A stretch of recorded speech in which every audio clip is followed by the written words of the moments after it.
ಇನ್ನು ಮಲೆನಾಡು ಶಿವಮೊಗ್ಗದಲ್ಲೂ ಕೂಡ ಮಳೆಯಾಗಿದ್ದು ಅವಾಂತರ ಸೃಷ್ಟಿಯಾಗಿದೆ. ತೀರ್ಥಹಳ್ಳಿ ತಾಲೂಕಿನಲ್ಲಿ ಮನೆ ಮೇಲೆಯೇ ಮರ ಬಿದ್ದಿದೆ.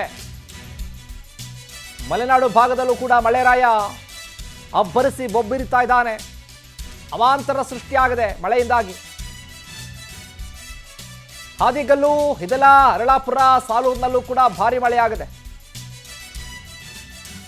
ಇನ್ನು ನಿರಂತರ ಮಳೆಗೆ ಒಣಗಿದ ಮರಗಳು ಧರೆಗೆ ಉರುಳುತ್ತಿದ್ದಾವೆ.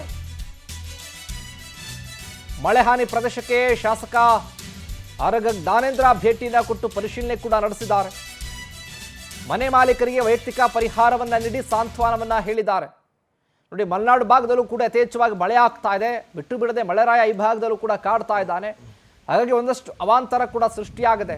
ಹಾದಿಗಲ್ಲು ಗ್ರಾಮ, ಇದರ ಜೊತೆಗೆ ಹಿದಲ, ಅರಳಾಪುರ, ಸಾಲೂರು ಈ ಭಾಗದಲ್ಲಿ ಯಥೇಚ್ಛವಾಗಿ ಮಳೆ ಆಗ್ತಾ ಇರೋದ್ರಿಂದ ಅಲ್ಲಿ ಒಣಗಿರುವಂಥ ಮರಗಳು ಧರೆಗೆ ಉರುಳುತ್ತಾ ಇದ್ದಾವೆ. ಇನ್ನು ಮಳೆ ಹಾನಿ ಪ್ರದೇಶಕ್ಕೆ ಶಾಸಕರಾಗಿರುವಂಥ ಆರಗ ಜ್ಞಾನೇಂದ್ರ ಕೂಡ ಭೇಟಿನ ಕೊಟ್ಟು ಅಲ್ಲಿ ಯಾರ್ಯಾರು ರೈತರ ಭಾಗದಲ್ಲಿ ಮನೆ ಬಿದ್ದಿದ್ದಲ್ಲ ಅವರಿಗೆ ಸಾಂತ್ವನ ಕೂಡ ಹೇಳಿದ್ದಾರೆ. ಇನ್ನು ಸರ್ಕಾರದಿಂದಲೂ ಕೂಡ ಸೂಕ್ತ ಪರಿಹಾರವನ್ನು ಕೊಡಿಸುವಂಥ ಪ್ರಯತ್ನ ಮಾಡ್ತೀವಿ, ಕೊಡಬೇಕು ಸರ್ಕಾರ ಕೂಡ ಅಂತ ಆಗ್ರಹವನ್ನು ಮಾಡಿದ್ದಾರೆ. ಮನೆ ಮಾಲೀಕರಿಗೆ ವೈಯಕ್ತಿಕವಾಗಿ ಪರಿಹಾರವನ್ನು ಕೊಟ್ಟು ಸಾಂತ್ವನವನ್ನು ಹೇಳಿದ್ದಾರೆ.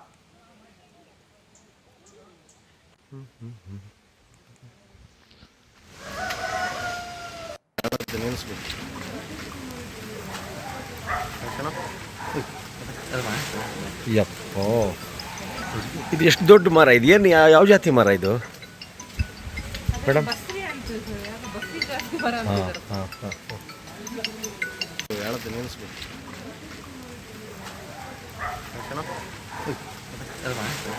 ಯಪ್ಪೋ, ಇದು ಎಷ್ಟು ದೊಡ್ಡ ಮರ ಇದು? ಏನು ಯಾವ ಜಾತಿ ಮರ ಇದು?